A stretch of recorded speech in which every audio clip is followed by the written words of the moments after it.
Okay guys, good morning. Isang makulimlim na naman na umaga sa inyong lahat mga kalapatids. Good luck sa mga may karera. And sa mga nagtatanong mga kalapatids kung may available tayong Taiwan, is meron tayong isa, babae. Ayan siya. And sa mga panlaban natin, so nagmulting na tayo. Since September pa naman yung unang hagis natin, makakahabol pa itong mga warriors natin. Bali kompleto na yung line up natin. 11 lang ang kinaya mga kalabatids. Ito yung pang kompleto natin, tatlo. So nakapagpalabas ulit tayo ng pula. Anak ito ng Masili cross sa Gerson natin mga kalabatids. Mga Victor Lim ni Master Gerson Clemente, nakakross sa Masili. Ayun, nagpalabas sila ng pula. So promising naman yung lipad ng pula natin nung nakarang winter pa. Hindi pala, nung summer pa 2025. Nag-skip tayo ng isang laban winter. So nabisi hindi natin. Kasi kaso hindi tayo nakapagpa-breed lahat-lahat. So super busy mga kalapatids. Alam nyo naman yung pinagkabisihan natin.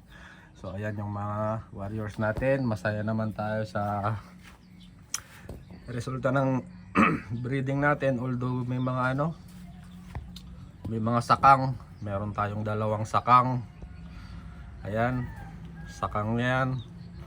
Sakang din ito. Hindi yan magkapatid. Pero nung nasakang mga kalapatids, hindi natin asikaso din yung pugaran. Medyo maano yung pugaran nila. Dapat talaga yung pugaran nilalagyan ng ng sapit mga kalapatids. Para hindi mag-split yung mga inakay. Ayan, nilagyan natin ng isang beses lang tayo naglagay ng buhangin, tapos kinukut-kut nila, natanggal yung buhangin. So yung pinakapaso na lang yung natira. Kung ganun kasi mga kalapatids, walang natatabakan yung inakay, possible na mag-split siya. Walang resistance mga kalapatids, maluwang yung sahig ng tinatapakan nila. So possible talaga na mag-split yung ibon, may kapansanan siya mga kalapatids. Pero malakas naman silang lumipad. Hindi naman yan yung gagamitin nilang panlipad, yung pakpak naman. So goods pa rin yung mga yan. Tinesting ko na bago ako magmulting. Kaya naman nila yung 20 to 30 minutes na lipad. So masaya tayo sa naging resulta ng breeding. Although na busy tayo ng super mga kalapatids, may ilalaban tayo ng pang winter. Ayan sila. Ang titikas nga nila mga kalapatids kahit napabayaan Sa totoo lang mga kalapatids, wala pa tayong binibigay na vitamina dito sa mga ibon natin. Pero maganda na i-condition muna natin yung mga breeder bago magsalang. Ayan sila mga kalapatids. Ang lilinis, ang gaganda ng hubog ng katawan. Ayan. Parang mga Taiwan lang din. Magaganda lahat. So proceed na tayo dito sa available mga kalapatids. Bale, isa pa lang, kagaya ng sinasabi ko sa inyo, sa karamihang nag-i-inquire ngayon, kapag good weather talaga mga kalapatids, hindi biro din ang mga Taiwan.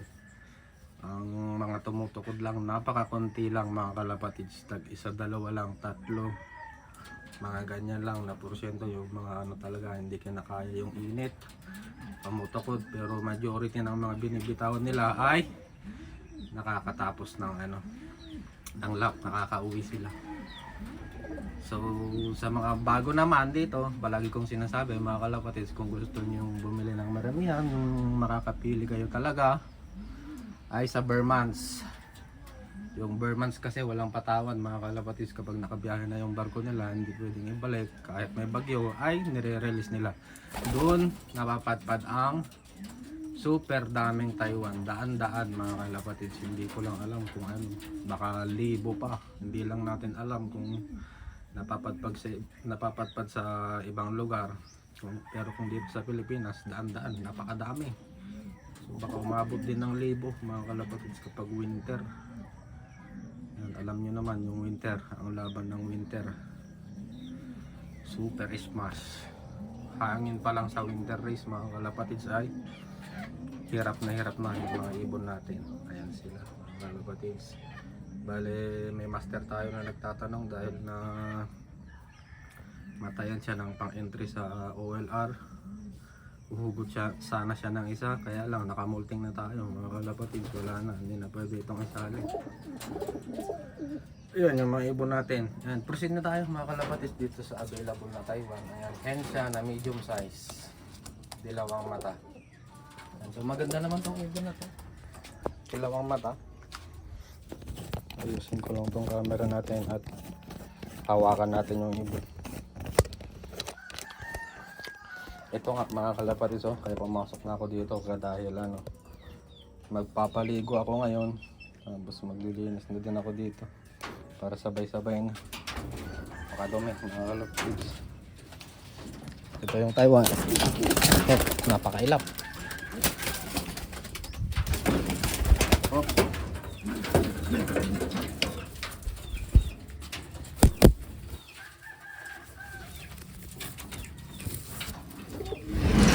Dali, ito yung Taiwan mga master. Hensha na medium size. Hensha na medium size. Ito lang ang available natin, iisa. Ayan yung mata niya, dilaw. Matingkad yung pagkadilaw niya.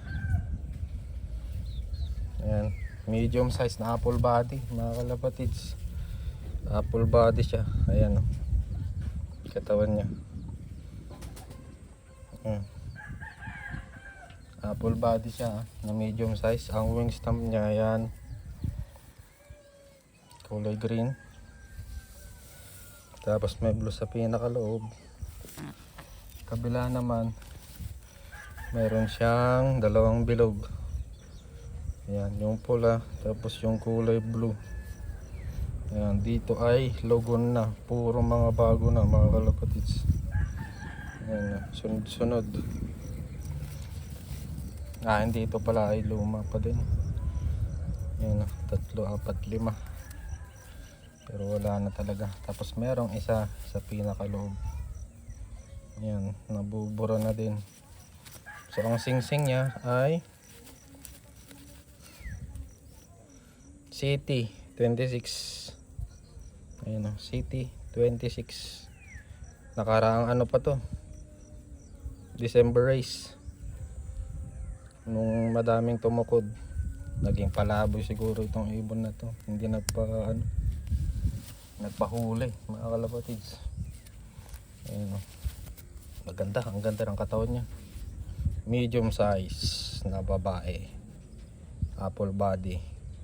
So ni-reserve na to mga kalapatids, kaya lang andito nuloy. Okay lang din kasi nagka-emergency yung master natin. Ito, kung hindi ito mabebenta within 3 days, ay isasalang na natin sa raffle. Naipangako ko na to mga kalapatids na pang-raffle. Kaya lang may nagpa-reserve, tapos hindi din ako, sayang. So yan muna yung update natin mga kalapatids. At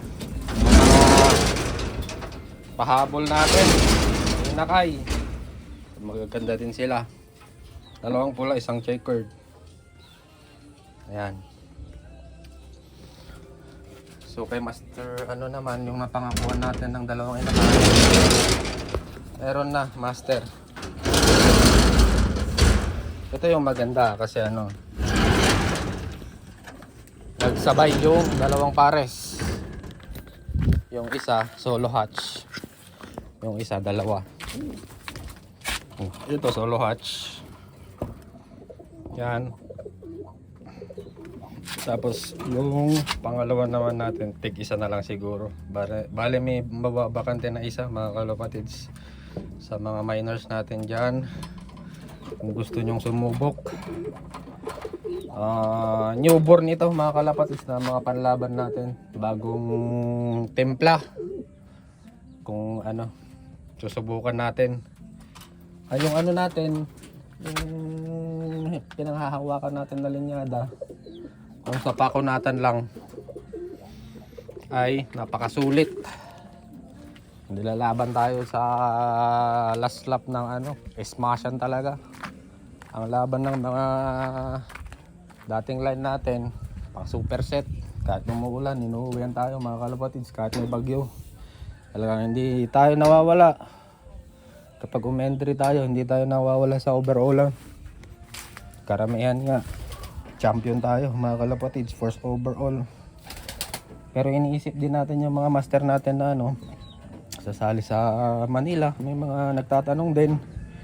So napagdesisyonan ko na mag-infuse, magdagdag ng speed. Yung mga newborn natin ngayon naka-cross lahat sa Taiwan. Sumubok tayong 3 Taiwan. Pumili tayo ng mga 3 lalaki para ako na magaganda. Pumili tayo mga kalapatids at sana masusubok natin ngayon. At balak din nating lumaban sa OLR soon mga kalapatids. Sana magbigay ng magandang resulta itong mga panlaban natin ngayon. So yun, hanggang dito na lang muna guys. Sa mga nagtatanong ng available mga kalapatids iisa lang, ayan, checkered na yan. So yun, hanggang dito na lang muna guys. Bye bye.